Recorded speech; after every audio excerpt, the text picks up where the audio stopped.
Hello student, आज आपण बघणार आहोत क्लास 7 चा महत्वाचा आणि खूप इंटरेस्टिंग चॅप्टर ज्याचं नाव आहे अल्जेब्रिक एक्सप्रेशन. ओके, हा अल्जेब्रिक एक्सप्रेशन काय असतो त्याची पूर्ण थिअरी आपण या ठिकाणी बघणार आहोत. तर पहिलीच या ठिकाणी स्टार्ट करू आपण या ठिकाणी डेफिनेशन ऑफ अल्जेब्रिक एक्सप्रेशन पासून. ओके, अल्जेब्रिक एक्सप्रेशन काय आहे बघा. Algebraic expression is a combination.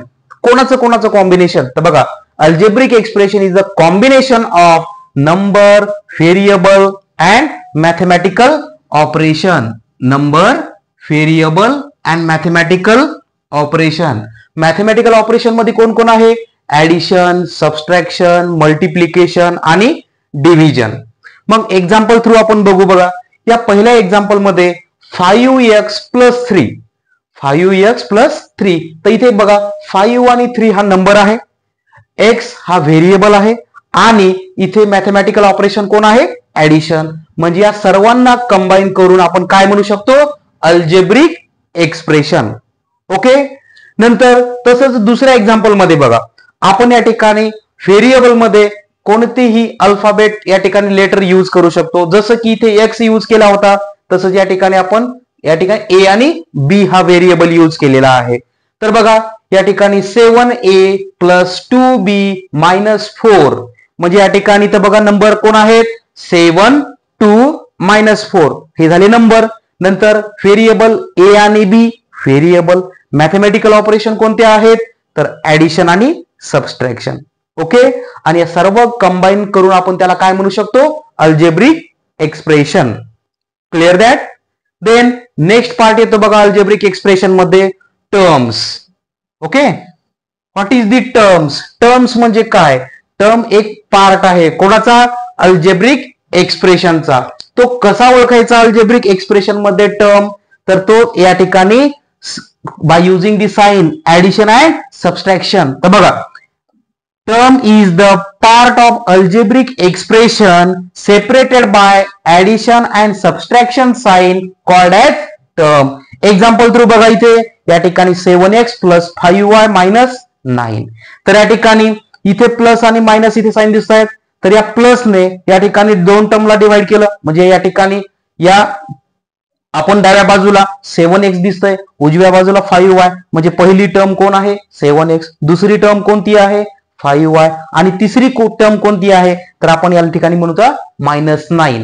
आणि या ठिकाणी लक्षात घ्यायचं की प्रत्येक टर्म ही आपल्याला या ठिकाणी साइन सगट घ्यायची आहे. म्हणजे साइनला सोडायचं का? नाही. मग या फर्स्ट टर्मला इथे प्लस द्यायची गरज नाही, इथे प्लस द्यायची गरज नाहीये, पण इथे या ठिकाणी मायनस आपल्याला द्यावं लागतं. म्हणजे इथे साइन नाही याचा अर्थ इथे आपण काय कन्सिडर करतो? प्लस. क्लिअर?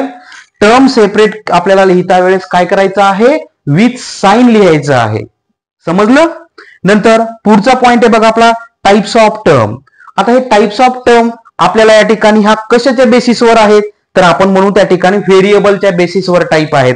ओके, बघा types of term on the basis of variable.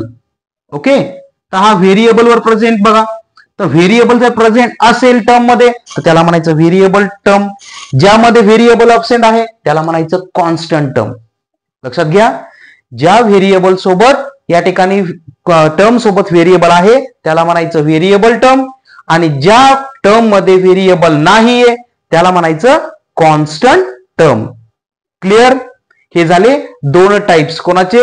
टर्म्सचे according two variable. Then पुढे येतो बघा कोइफिशियंट. कोणता पार्ट येतो? कोइफिशियंट. कोइफिशियंट म्हणजे काय हो? तर कोइफिशियंट म्हणजे या ठिकाणी टर्म्स मध्ये आपण बघतोय व्हेरिएबल किती टाइम्स प्रेझेंट आहेत. जसं की x हा किती टाइम्स आहे? 5 टाइम्स. ओके, मग त्याला बघा डेफिनेशन मध्ये काय लिहिलंय? Coefficient is the numerical or constant factor that multiply a variable in that expression. Okay, ज्या एक्सप्रेशन मध्ये किंवा टर्म मध्ये व्हेरिएबल सोबत मल्टिपल मध्ये येणारा जो नंबर आहे त्याला काय म्हणायचं? कोइफिशियंट. ओके, व्हेरिएबल सोबत येणारा नंबर काय म्हणायचं? कोइफिशियंट. क्लिअर? देन नंतर येतं बघा लाईक टर्म आणि अनलाईक टर्म. हे सुद्धा कोण आहे? तो टर्मचे टाइप्स. ओके, इथे आपण बघितलं होतं types of term according to the variable. इथे आपण बघतो आहे की व्हेरिएबल या ठिकाणी जी टर्म आहे ती कशावर बेसिस आहे, या ठिकाणी व्हेरिएबल सेम आहेत की ना पॉवर सेम आहेत की नाही त्यावरती डिपेंड, म्हणजे लाईक टर्म म्हणू आपण त्याला. ज्या लाईक टर्म कशाला म्हणायचं, ज्या टर्म मध्ये व्हेरिएबल सेम असतो आणि त्याचा पॉवर सुद्धा सेम असतो, काय म्हणणार त्याला, लाईक टर्म. एक्झाम्पल थ्रू बघा, इथे 5x मायनस 11x आणि इथे मायनस x, म्हणजे इथे व्हेरिएबल x हा सारखा आहे परंतु याचा पॉवर सुद्धा या ठिकाणी कसा आहे, सारखाच आहे, म्हणजे आपण त्याला काय म्हणणार, लाईक टर्म. आणि जर या ठिकाणी व्हेरिएबल डिफरंट असेल किंवा त्याचा पॉवर डिफरंट असेल तर त्याला काय म्हणणार आपण, अनलाईक टर्म. क्लिअर. एक्झाम्पल मध्ये बघा 2x, इथे x आणि इथे सुद्धा x, याचा पॉवर आहे 1, याचा पॉवर आहे 3, याचा पॉवर आहे 4, म्हणजे या ठिकाणी जरी व्हेरिएबल सारखा असला पण त्याचा पॉवर सारखा नाहीये, म्हणून आपण त्याला कोणत्या कॅटेगरीमध्ये टाकणार, unlike term. Clear that. Then next point येतो आहे बघा, फॅक्टर. फॅक्टर म्हणजे काय, factor is a part of algebraic expression that multiply to make the term. म्हणजे काय हो, फॅक्टर हा एक या ठिकाणी पार्ट आहे, एक या ठिकाणी भाग आहे की ज्याने या ठिकाणी मल्टिप्लाय केलं की काय तयार होतात, टर्म तयार होतात. आणि त्या ठिकाणी आपण एक्झाम्पल थ्रू समजून घेऊ की या एक्झाम्पल मध्ये बघा 4xy दिलेला आहे आणि या 4xy मध्ये आपल्याला फॅक्टर करायचे आहेत. तर फॅक्टर कोणकोणते येतं बघा, तर पहिला येतो या ठिकाणी पार्ट 4, नंतर येतो या ठिकाणी x आणि नंतर येतो y.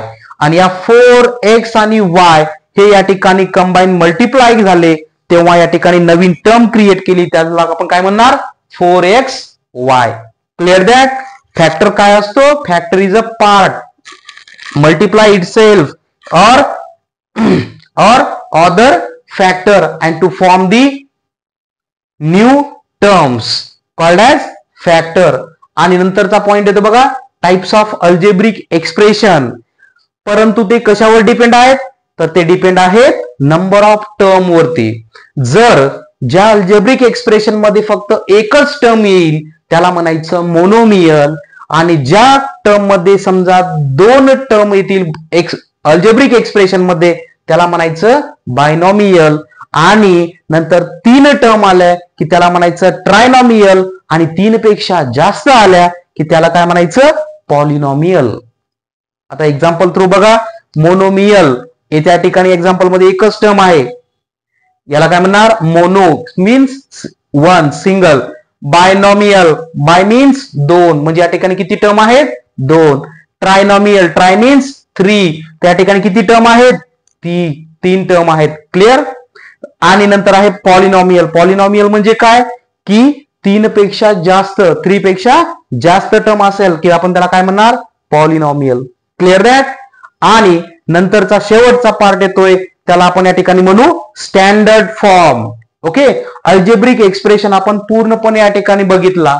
आता अल्जेब्रिक एक्सप्रेशन लिहिण्यासाठी त्याला एक स्टँडर्ड फॉर्म असतो, तो स्टँडर्ड फॉर्म या ठिकाणी व्हेरिएबल वर डिपेंड करतो. कशावर, व्हेरिएबल. मग या ठिकाणी कसा, तर algebraic expression written in order of power of variable highest to lowest. कसा पॉवर या ठिकाणी लिहायची आपल्याला, हायेस्ट टू लोवेस्ट. तर इथे बघा 4x3, 2x2, 5x आणि इकडे 3, म्हणजे याचा पॉवर बघा 3, इथे 2, आपण कसा लिहिलाय, डिसेंडिंग ऑर्डर मध्ये. क्लिअर. आणि यालाच आपण या ठिकाणी काय म्हणणार, स्टँडर्ड फॉर्म. आणि शेवटी कोण येतोय, ऍप्लिकेशन. आता या ठिकाणी हा जो अल्जेब्रिक एक्सप्रेशन चॅप्टर शिकतोय याचा आपल्याला या ठिकाणी कुठे ऍप्लिकेबल आहे हा, तर या ठिकाणी आपण अल्जेब्रामध्ये जे काही या ठिकाणी व्हॅल्यू फाइंड करायच्या आहेत, अननोन व्हॅल्यू फाइंड करायच्या आहेत, त्यासाठी आपल्याला या अल्जेब्रिक एक्सप्रेशनची हेल्प होणार आहे, जसं की finding the cost, calculate the area, perimeter and other. तर आपण या ठिकाणी ही झाली पूर्ण थेरॉटिकल पार्ट, आणि नेक्स्ट लेक्चर मध्ये आपण शिकू यावर या ठिकाणी न्यूमरिकल्स. Okay, happy learning.